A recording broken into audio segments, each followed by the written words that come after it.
Hello and welcome to week 41 of the FUT Weekly podcast. This is a gameplay episode. We've got a bit of a mentality focus on this one, which I'm looking forward to. And someone whose mentality is almost always in the right place, I'd say. It's AirJapes.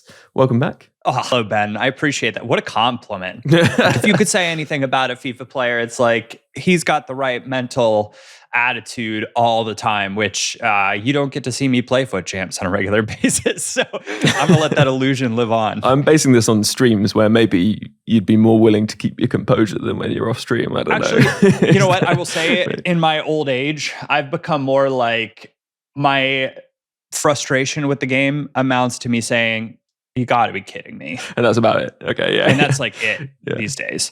I'm a mentality monster, Ben. Now, if only my quick twitch abilities had stayed where they were. Yeah. And our next guest probably not got the best quick twitch abilities after the week he's had. Wow. It is JoshXLs, and he's been at Glastonbury over the last week or so. Welcome back to the podcast. Yeah, thank you for having me. I'm in terms of mentality, I'm just very chilled now, just like relaxing and playing. And I'll be honest, I feel like the Glastonbury vitamins don't seem to have worn off because I've come back to a game I barely recognize with goalkeepers playing centre back, and what the hell's going on? What's Glastonbury? Okay, yeah, for an international audience that doesn't know Glastonbury, it's one of the biggest music festivals in the world. It's been going since the 70s. It's in like the field of Avalon that's got links to Arthurian legend, and it's was traditionally an incredibly kind of hippie festival, but is now quite commercialized.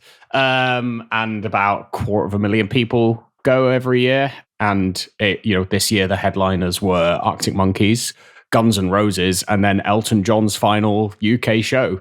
And Lizzo and Lana Del Rey were there as well, but they weren't headliners. I just have a hard time convincing myself of the idea about going to festivals when I just haven't heard of any of the artists. Wait, what?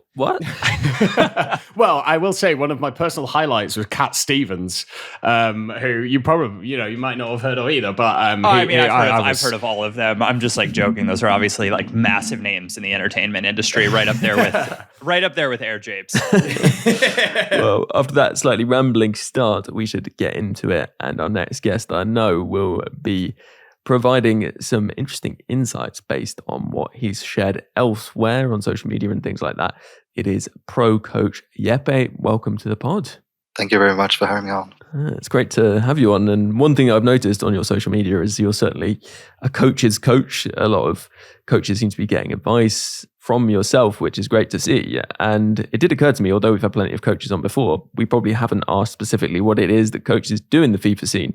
People probably know that they sort of sit behind pro players when they're at competitions and give them advice. But beyond that, what does it actually involve? That's a really good question. I think we can divide it into multiple parts. So I coach the Finnish national team. So that's mainly E-Nations and 2 vs 2. And what I do there is helping them prepare, really, having a look at their games, see what can they improve. Should we change something in the strategy? Should we change the formation? Should we try different combinations and so on? And then I also do the 1 vs 1 coaching, both for professional players and also more casual players. So it also depends on which level we're talking. And you mentioned the Finnish national team. You are Danish, right? Yeah, I am. Okay, you are Danish, yeah. And do you speak Finnish then? Or do you do it in English? Yeah, we do it in English. Okay, right. I tried to use the Duolingo app and practice Finnish, but I quickly gave up. That's way too hard for me. So we'll just keep it to English. Yeah. And actually talking of, thank you very much for coming on this podcast. I know it's your first podcast in English you've done, and I know that can't be easy, so appreciate you doing it. Let's move on to a little introductory topic for you, and that is really any FUT player that you want to highlight. Maybe they've been good for you, good for pros, something along those lines. The first player I think of is the new Milinkovic-Savic card.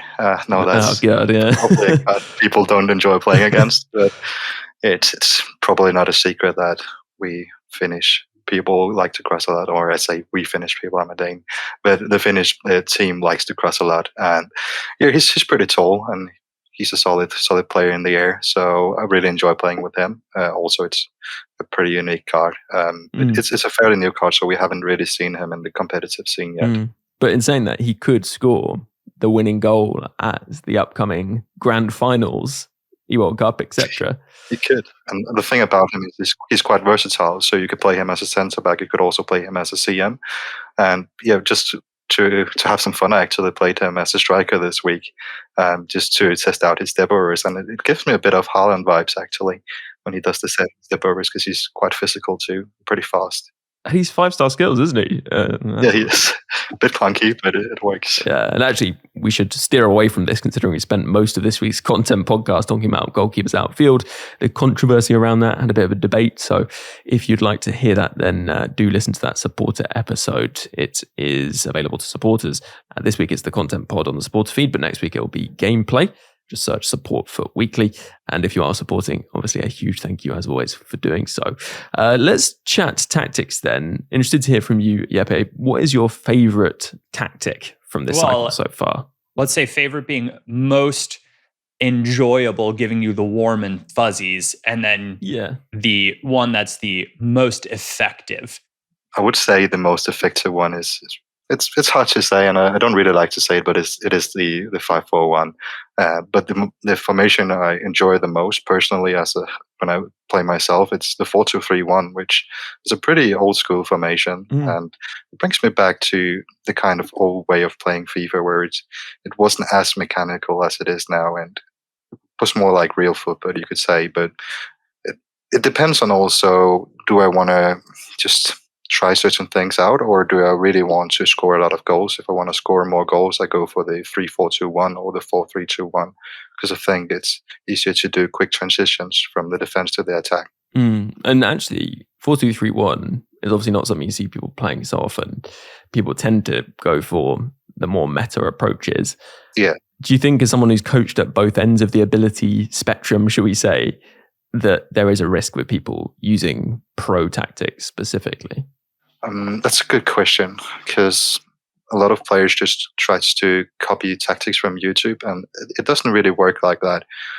For sure, you could improve your game if you find the right tactics, but if you don't really have an understanding of why are these instructions set this way, or why is it exactly, let's say, 71 on depth, because you can use the auto offside trap, then it's not really going to benefit you in the end. So it's okay to take some inspiration from the pro players, but you also need to have the basic understanding of why is this formation working, and when do you need to use this formation. So for the 4-2-3-1, I'd say you are probably a player who play more slow, more patient, trying to build up the attack, trying to maybe kill some time. But it doesn't really fit the players that likes quick transitions and fast attacking and the counter attacks. They're probably playing the 4-3-2-1 instead. I just want to ask, in terms of formations, obviously there's the meta. You'll have to forgive my slight ignorance towards co-op competitions, like 2-player competitions.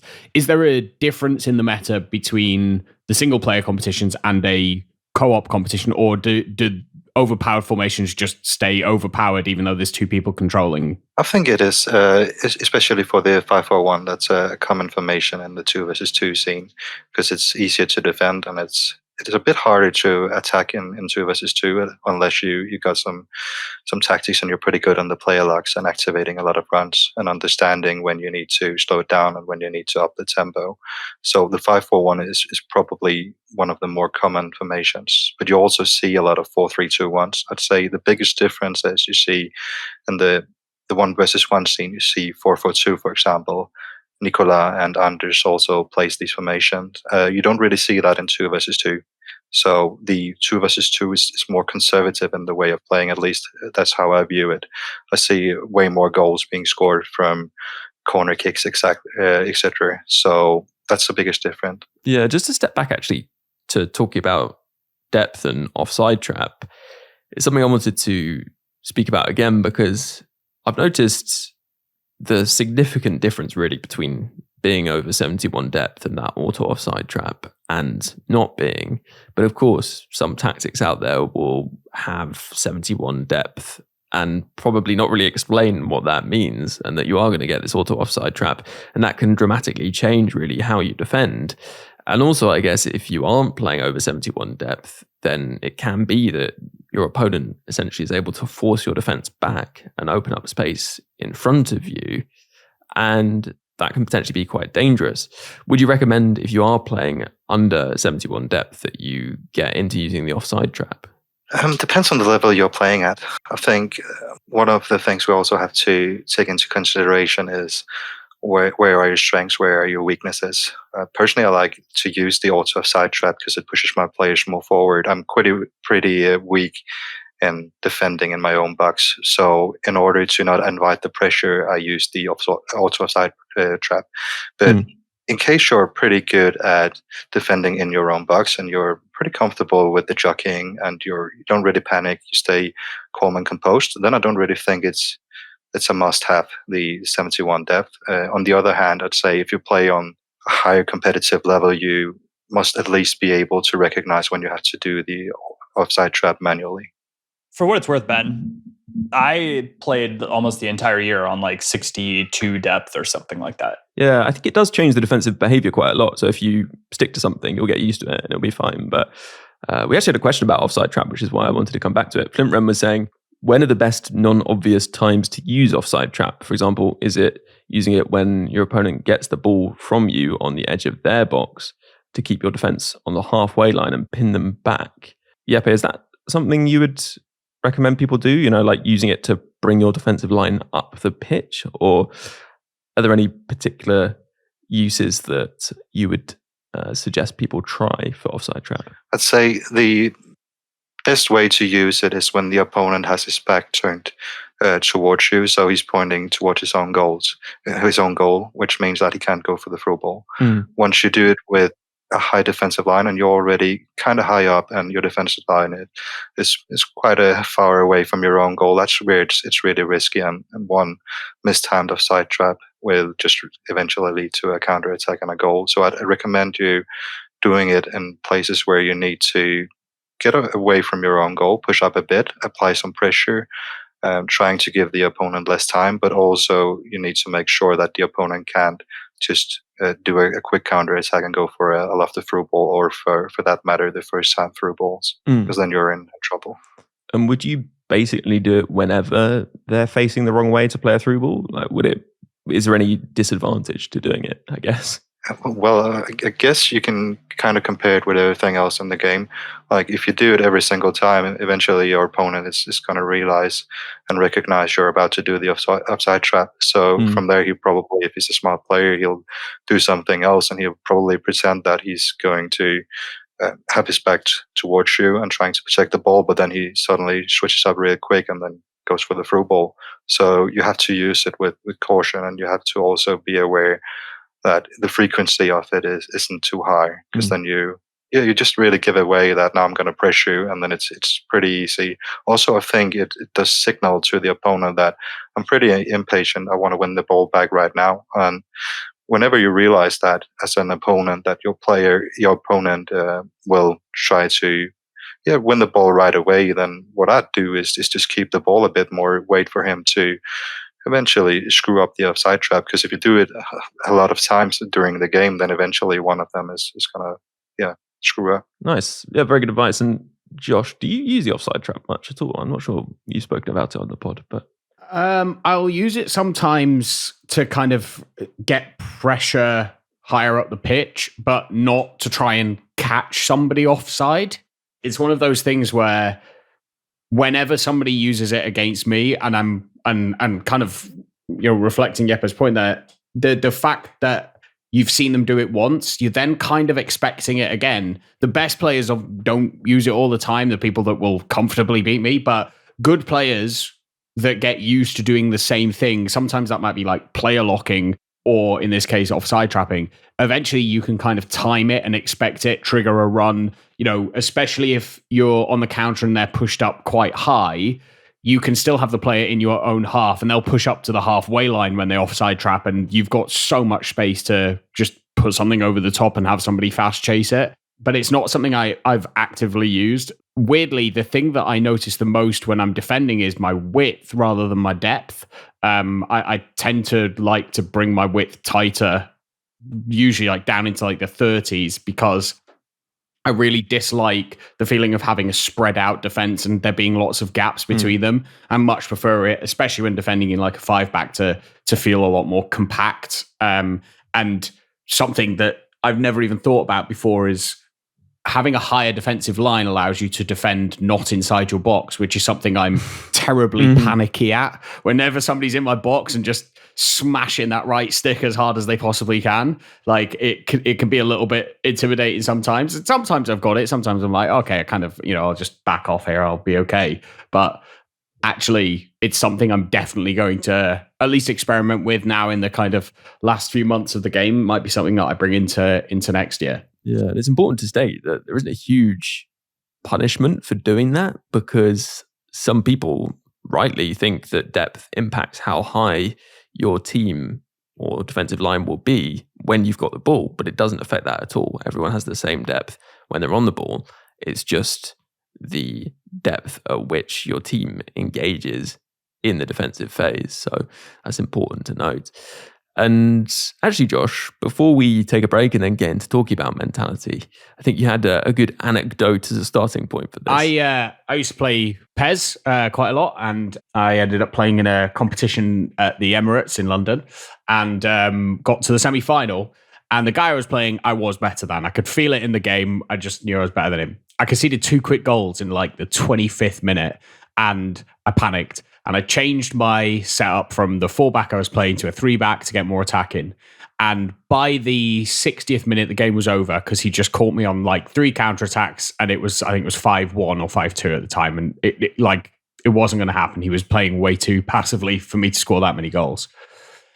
At what point in a game, both in the pro scene and I assume it would be the same like in a normal match just for somebody playing FUT Champs, would you say, okay, this is the point at which if you've got an attacking strategy or a more attacking strategy, you should switch into this? Because I see a lot of people do it early on in the first half, especially going like constant pressure after like 25 minutes and then are gassed out at 60 minutes. They may have got back into the game, but are then at a massive disadvantage. Like, when would you say is the time to switch tactics, if at all? That's a really, really good question.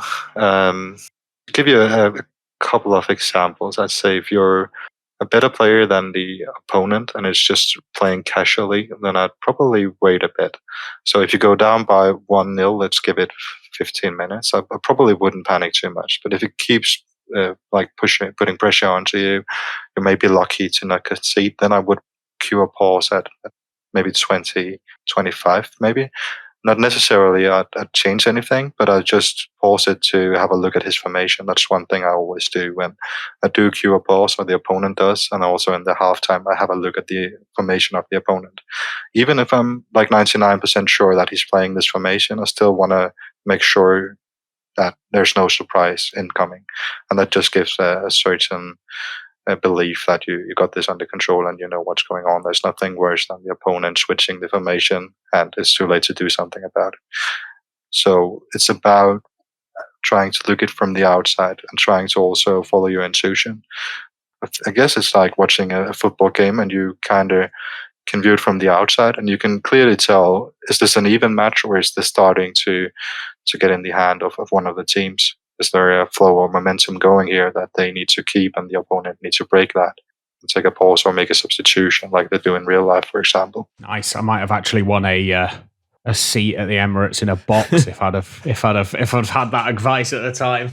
Well, yeah, we'll let Josh think about what might have been for a bit while we take a break and be back to talk more about mentality in just a second.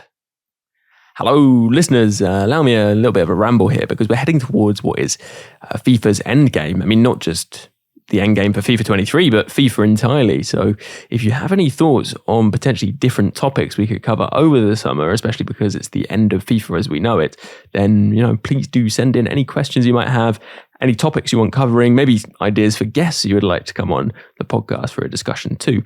Always definitely open to any suggestions listeners might have, and you can send those in via all the usual ways, futweekly@mail.com. and at FUT Weekly Podcast on Twitter. At FUT Weekly Ben is my Twitter, and you can do the little Q&A thing on Spotify, comment on YouTube, really any way that's easiest for you to get in touch with any topics, any guests, anything along those lines, and look forward to seeing those. And if you would like more FUT Weekly content, including past FUT Weekly content, we've got some specials from previous summers, which are still very much relevant. That connection episode went down really well. People have improved their gameplay experience massively because of that. So do check those out. And you can go to Support FUT Weekly, just search that in Google, and it'll take you to Patreon, where you can sign up for just £3 a month. You'll be supporting the podcast, keeping it going, and if you do consider doing that, then that is greatly appreciated. And let's jump into the rest of this podcast. Hello, welcome back after the break. So we talked about mentality before, but not with someone, I guess, as specialist to some extent, or at least I think, on this as Jeppe. And I guess we've all experienced the mental challenges of FUT, of FIFA. What would you say, if you were to distill it down, is the fundamental thing to think about when trying to improve mentality? You really have to focus on what you can control. That's one of the main things. You need to acknowledge that the way you feel when you're playing the game is not necessarily the reality. So I guess we all experienced at some point playing the game, and we feel quite robbed, and we feel like it's unfair that we conceded certain goals. So a normal player who doesn't really care too much about mentality would probably try to, or at least start to, blame the game, whereas a competitive top tier pro player would never really do that. They'd either say, okay, I can't really do anything about it, and then let's just accept it, or they'll try to view it from a different angle and see what can they really change. So being a mentally strong player is all about being able to handle obstacles, also keeping your motivation high. I think personally that motivation is also a thing you are able to create for yourself, and being able to focus on the right things, realizing what do you need to change, and also being aware that the way you think isn't going to stop you. And the better you get at having such strategies to bring your own mind back into the game, the better mentally you're going to be. So one thing I'd like to do with my players, at least in 1v1, is I allow them to play the game whatever they want to whenever the ball is out of play. So let's say there's a throw in. At this moment of time, there's nothing going on. So now they can really get some relief. They can get what they have on their mind, get that out of their head, so they can start to focus again. And then once the ball is in play, I don't really want to hear much, because the more they speak, the less concentrated they get. So let's say they spend 5 seconds complaining about the game, or they are thinking about the past chance that they missed. Then they have 5 seconds less to think about the next step. And we all know how important it is in competitive FIFA to stay aware and just think one step ahead. And if you're already behind there because you couldn't focus and you couldn't move on, then you're in trouble. So what you're saying is actually you say to people, when the ball's out of play, take a moment to release any frustration and then get your focus back. At least that's how I approach it. I think there's different ways to do it, but I just found that there's no point in trying to convince yourself that you're not mad. Or I guess a lot of players can kind of relate to the feeling of trying to convince yourself that, okay, I'm not mad and I'm not nervous when they're playing at a tournament, but then you have a look at their hands and they're all shaking. So there's no point in telling yourself, I'm not nervous if my hand's shaking. It's pretty obvious I'm nervous. On the other hand, that's not really a hindrance. Of course, it can make it more difficult to perform, but that's only when you start to focus on the fact that you're being nervous. And now you move your focus away from the actual task that you're going to do. So this is a temporary strategy during the game where I can allow the player to focus solely on what's going on in the game while not spending too much energy on his mind. And then once we get to the halftime, we can talk it through.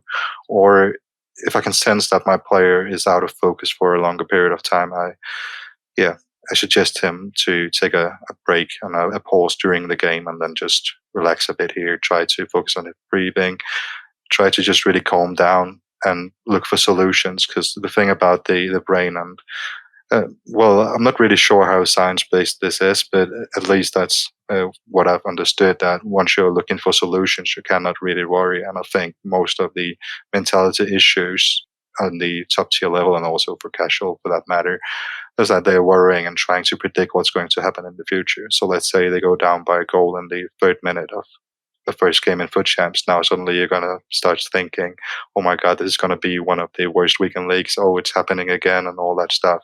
And the more you do that, the more you are not really able to stay in the present. So it's about finding strategies to focus back and refocus, essentially. I don't usually say this, but I just want to cut in. That was fascinating. Thank you. Like, from a mentality perspective, like so many things that I recognize in my own game as all of the things you were saying you tell your players not to do. I think what it like sort of echoes in some ways, like the last part. There's like a famous, I think Mike Tyson said it, and it's everyone has a plan until they get punched in the mouth. Yeah. Yeah. And like oftentimes with FIFA, I feel like you have the best laid plans and everything feels, you can analyze it all. And as somebody scores that early goal that you're talking about, and it feels like a punch in the mouth. And you either have to get your mind right real fast, or you're going to get punched in the mouth over and over and over and over again at that level. Exactly. It's easier said than done. That was what I was trying to say. Because in reality, it is really, really tough to get back, and it's kind of easy for me to sit here on the podcast and tell people to just relax, while I acknowledge that sometimes it also happens for me, but that I get frustrated. But the thing is that it doesn't really matter how frustrated you get, I guess. What matters is how does it affect your game, and how does it affect your mental health and your focus in the present moment. So I'm okay with a player reacting differently, and I think also for the pro players that some players get kind of fuel from facing obstacles or feeling unfairly treated by the game. So you also have to recognize, is this a benefit for the player or not? And then there's always a balance, because once you cross that balance where the player starts to lose his focus, then it's no longer beneficial, that he's fueled up, just wants a kind of revenge or whatever you can say here. So yeah, it's hard to do. It's easier said than done, but in reality, it's just about knowing yourself, knowing your limitations, knowing how you react. And I guess we can all relate to maybe not smashing controllers, but at least just shouting at the game. And then in the moment, it feels pretty good, because you get your feelings out and you don't really have to worry. It's kind of relief.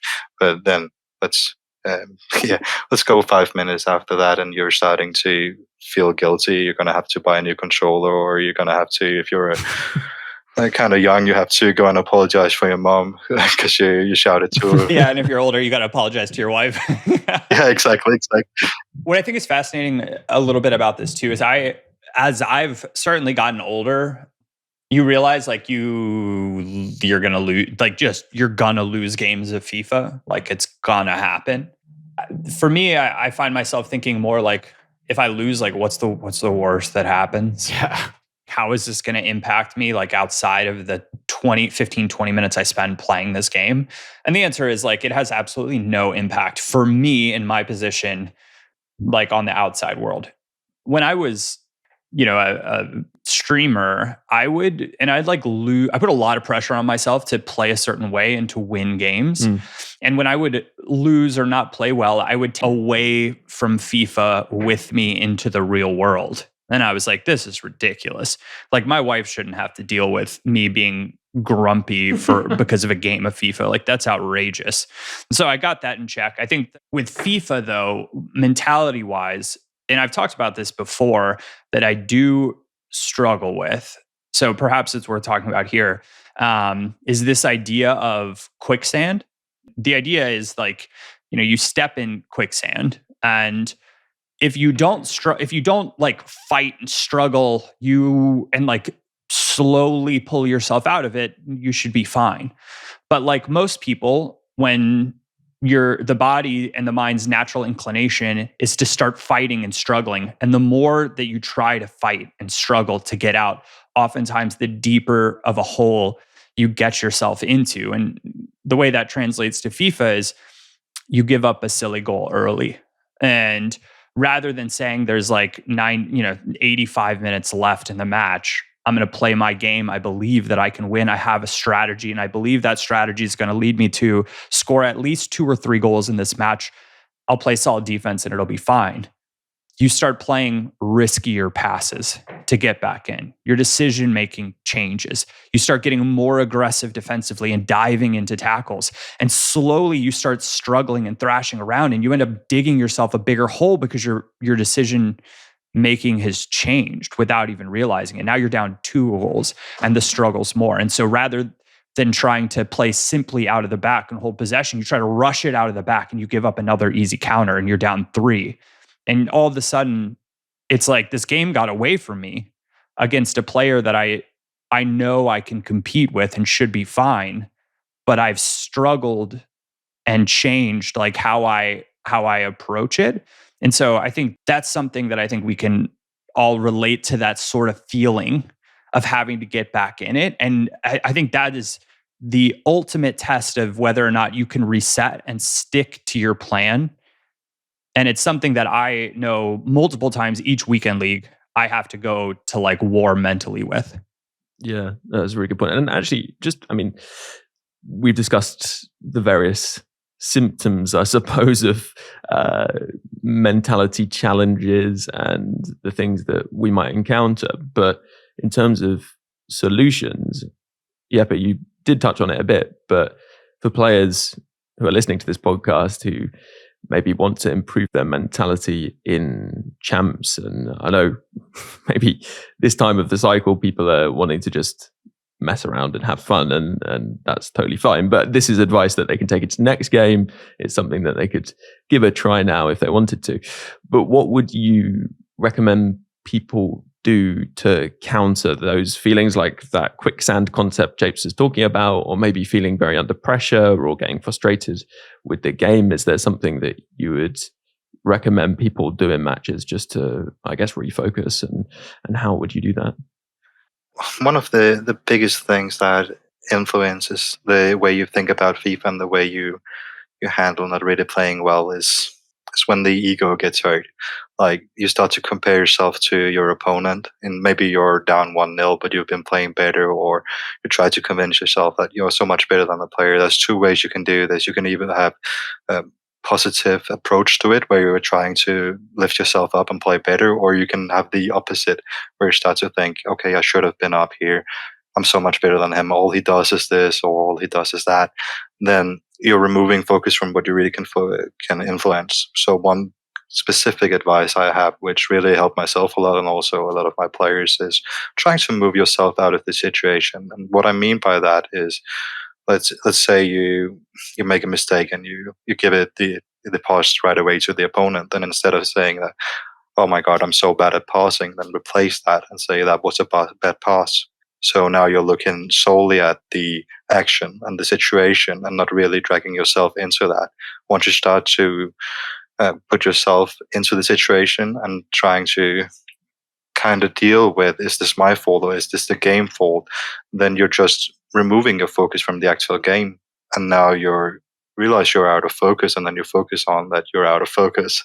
I know that sounds a bit complex, but yeah, the point is really you're getting away from what really matters. So try to just look at it objectively, at least as much as possible. Try to look at the situations, the actions, and evaluate, was this a good goal or not, rather than did the opponent score, did he deserve it, all the stuff that it's pretty easy to drag into it. Try to look at the actions just for what it is and nothing else. I think one of the things that you touched on, which I definitely think is a massive issue with a lot of people's mentality, is that thing of blaming the game instead of looking at the mistake you may have made in the build-up. Yeah, that final tackle you made may have been a good tackle and it's bounced back to them and you've got unlucky, but there might have been something that happened, a few phases before in the play that you could have done better on, or you might have picked the wrong defender, or you could have done something a little bit quicker. And I think that the biggest thing I get watching pros is that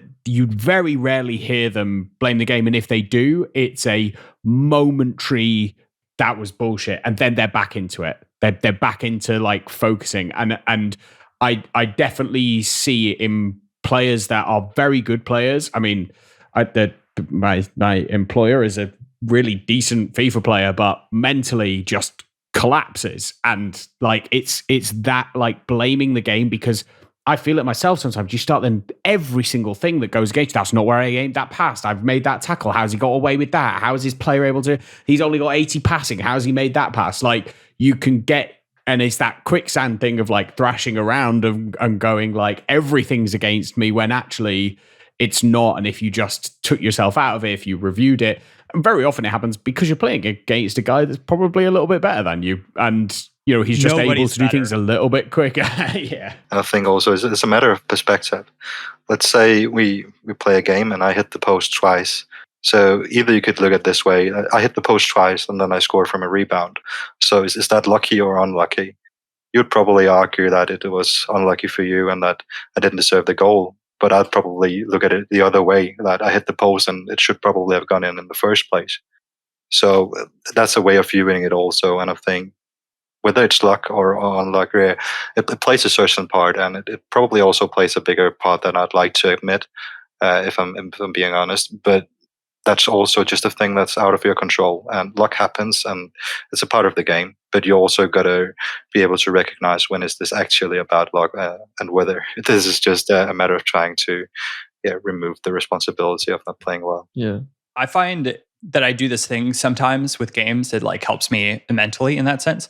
And I think if a professional like announcing team was analyzing or talking about this match, what would they say? Like, how would they describe it? And if I hit the post a bunch of times and then I score on a rebound, I think to myself, like, they might have said the goal has been coming, right? But if I hit the post like 1 or 2 times, I think to myself, they might say that was a half chance. Maybe would have been fortunate to score if he'd done this or that, or could have gone in. But, you know, at the most elite level, you have to convert those chances, right? Or you have to figure out how to do that. But they're not, the announcing team, I think in my head, wouldn't be like unlucky not to go in, but like it happens. So I think it's really hard to, as players though, to remove ourselves to like that big picture type level. And oftentimes when I've watched matches back and I take that approach of like analyzing it as like a match, you know, a match commentator might, I'd be like, yeah, I did not deserve to be in that match the way I was in that match. That guy was unfortunate not to be like 3-0 up early, because those were high quality, you know, XG, high quality expected chances there. Sometimes it's like the exact opposite. And at halftime, I find that I do it when I'm having a really, really tough match, and I'm fighting the urge to make changes to what I'm doing. And I take a look at the stats and I look at the breakdown, and I'm like, I just need to continue on. Yeah, it'd be interesting to talk about actually when we have a bit more time. What are the things we look at to determine that? Because I agree, looking at the stats can often be very helpful rather than using your own mental state or the scoreline to determine whether to make changes. And I've actually found, although it gets a lot of criticism, the addition of XG has been really helpful for me in determining whether I need to make changes. And often in a game where I think, oh, I'm not doing too bad, this guy just got lucky, I'll look at the XG and actually I hardly have any good XG shots, and my opponent did have a few, and I would then change something where in the past I haven't. And I think that almost is an inverse of what a lot of people think, where they're like, oh, you shouldn't really make changes, it's probably not a good idea. Actually, sometimes those stats can show that you should make changes. And I've had games where I probably would have done worse in that second half and ended up definitely losing the game, but because I was preemptive about it, actually didn't. So it's worth thinking about that, actually, I would say. Anyway, potentially something for the future. Just to wrap up here, Jeppe, we've talked more generally about advice around mentality, but in terms of real specifics, people talk about the value of taking a pause and that being helpful. But I'm guessing just stewing for 40 seconds isn't necessarily going to help you. So are there specific recommendations you would have for people that they could actually take into games? It depends whether I'm in the right state of mind. Like if I'm being nervous at a competition, for example, then I'll grab a bottle of water, try to drink a bit from that, just trying to focus on my breathing technique, trying to calm my body down. If it's just a normal Champions game where I don't get nervous and I just want to get back into the game, then I'm thinking in solutions. So I have and this maybe sounds a bit nerdy, but I found it really helpful. I have a couple of questions noted down that I've used with my clients. So I'll just go quickly through them, and the more I do it, the easier it gets and the quicker I can do it. So the first one is I have a question where it says, do I play too narrow? Do I play with enough width? So that's one thing. And then I have, do I play too fast? Do I play too slow? Is it perfect? Do I use enough skill moves? Do I use too much?